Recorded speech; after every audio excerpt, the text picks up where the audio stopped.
Firstly, this is going to be confusing, but bear with me. I don't want you to get lost, so I'm going to do my best to keep it simple and explain as much as I can. Enjoy. In Makoto Shinkai's film Kimi no Na wa, his non-linear representation of the collective human experience of having a soulmate is portrayed as a vehicle for other human experiences to prosper, prompted through Shinkai's paradoxical depiction of the human experience of disaster. Thus, this invites the reader to see human experiences as both a product and a catalyst of each other. Kimi no Na wa is a story set in modern-day Japan. It follows the stories of Taki, who lives in the city, and Mitsuha, who lives in the countryside. These two characters one day miraculously wake up in each other's bodies, and are forced to live a month of randomly switching bodies between their own lives and the others. Through this experience, the two realize they're soulmates, until the body switching suddenly stops, and Taki must find Mitsuha, only to realize her town was destroyed by a comet 3 years in the past. The human experience of having a soulmate is expertly expressed through a non-linear story, as Taki is switching bodies with a Mitsuha, who is 3 years in the past. This is illustrated within the scene through the use of symbolism, wherein Mitsuha's hairband acts as a representation of this non-linear timeline, as he receives it from her 3 years before he ever starts switching bodies with her.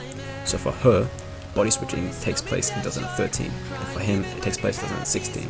Furthermore, through Shinkai's use of mise-en-scène and color grading, the hairband is shown to be symbolic, as it's represented as a thread of time, linking the two and thus reflecting the human experience of having a soulmate as non-linear. Through this, we see that the human experience of having a soulmate can lead to other human experiences flourishing, such as the human experience of disaster. Shinkai's paradoxical reflection of the human experience of disaster is highlighted through a dichotomous relationship between the comet that kills Mitsuha and the beauty it's portrayed with.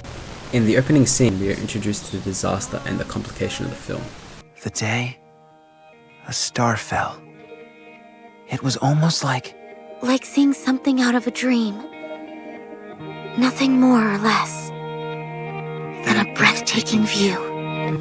The comet that kills Mitsuha, we know from watching the movie, is the catalyst to trauma and strife for the two characters.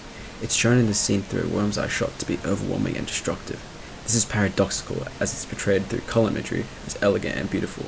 Again, this idea of beauty is prompted by Taki and Mitsuka, who are ironically regarded as breathtaking and dreamlike. Like seeing something out of a dream. Nothing more or less than a breathtaking view. Through this, we see that the human experience of having a soulmate can lead to other human experiences flourishing, such as the human experience of disaster. To sum up, Shinkai shows that human experience is both a stimulant and a prompt for further human experience through the experience of having a soulmate, prompting his anomalous representation of disaster. Thanks for watching, hope you enjoyed.